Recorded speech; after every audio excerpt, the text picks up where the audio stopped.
Hello sir, good day. Pakita ko lang po yung inyong order sa amin na PS4 FAT, Uncharted Edition na Jailbreak 1 TB. So, dito lang mo kaparida yung picture ng unit ninyo. Diretso muna tayo dito sa demo kung paano i-operate yung inyong PS4.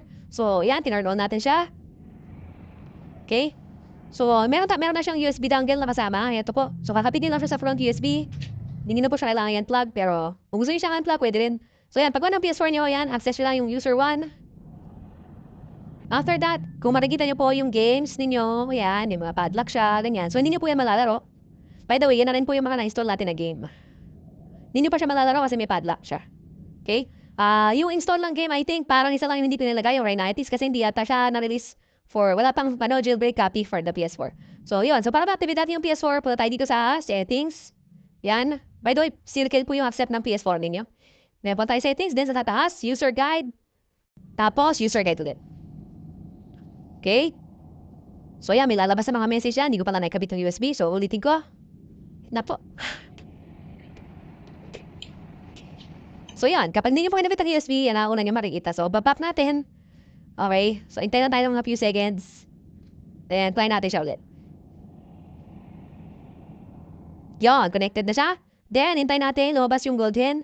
May mga message na lalabas. Yan, USB exFAT. Then, sir, kung sakaling mag-hang or mag-off yung PS4 mo habang ginagawa yan, normal yon. Hindi naman ganun kataas ang chance. Pero, syempre, hindi siya imposibleng mangyari.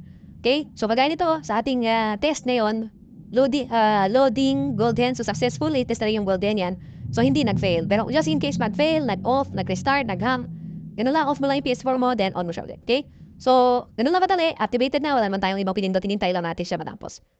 Then, yung icon dito sa top left mo, kung makikita mo, golden na nakasulat, and yung games, nawala na yung padlock niya. So, malalaro na natin siya.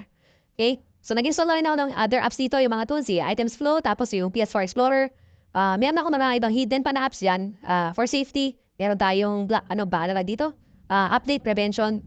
Okay, so nandyan lang din naman yan. Gusto mo malaman kung paano, message mo lang ako. Pero, naka-hide yan dyan. So, ito yung mga games na na-install natin. So, pagaya naman ni kanina, Renatis lang naman yung hindi na ilagay.